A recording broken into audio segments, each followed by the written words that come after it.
America అధ్యక్షుడు Trump ఇరాన్కు తీవ్ర హెచ్చరికలు జారీ చేశారు.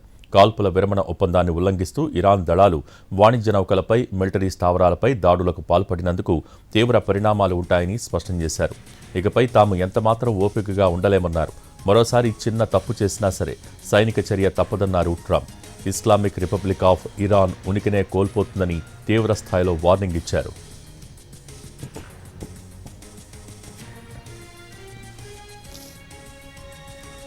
హర్ముజ్ జలసంధిలో పనామా జెండాతో ప్రయాణిస్తున్న కికు అనే చమురు రవాణా నౌకపై ఇరాన్ డ్రోన్ దాడికి పాల్పడింది. దానికి ప్రతీకారంగా అమెరికా వైమానిక దళం ఇరాన్లోని 10 సైనిక స్థావరాలపై భీకర దాడులు జరిపింది. యుఎస్ సెంట్రల్ కమాండ్ ఆదేశాల మేరకు అమెరికా యుద్ధ విమానాలు దక్షిణ ఇరాన్లోని సిరిక్ పోర్ట్, తహ్రూయ్ గ్రామం, ఖేష్మ్ ఐలాండ్ పరిసరాల్లోని లక్ష్యాలపై విరుచుకుపడ్డాయి.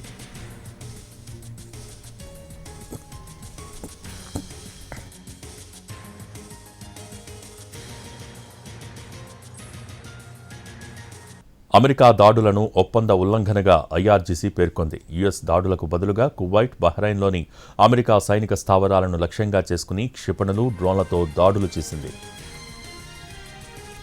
అంతర్జాతీయ జలాల్లో వాణిజ్య నౌకలపై ఇరాన్ జరిపిన దాడులపై ట్రంప్ మండిపడ్డారు.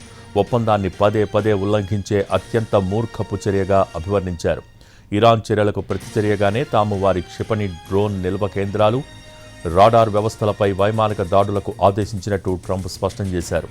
ఇరాన్ను ఒక దేశంగా మళ్లీ నిర్మించుకోలేనంతగా అక్కడి కీలక వ్యవస్థల్ని పూర్తిగా ధ్వంసం చేస్తామని సీరియస్ వార్నింగ్ ఇచ్చారు. వారిపై మరణం, నిప్పు, ఆగ్రహం కురుస్తాయని తీవ్ర పదజాలంతో హెచ్చరించారు.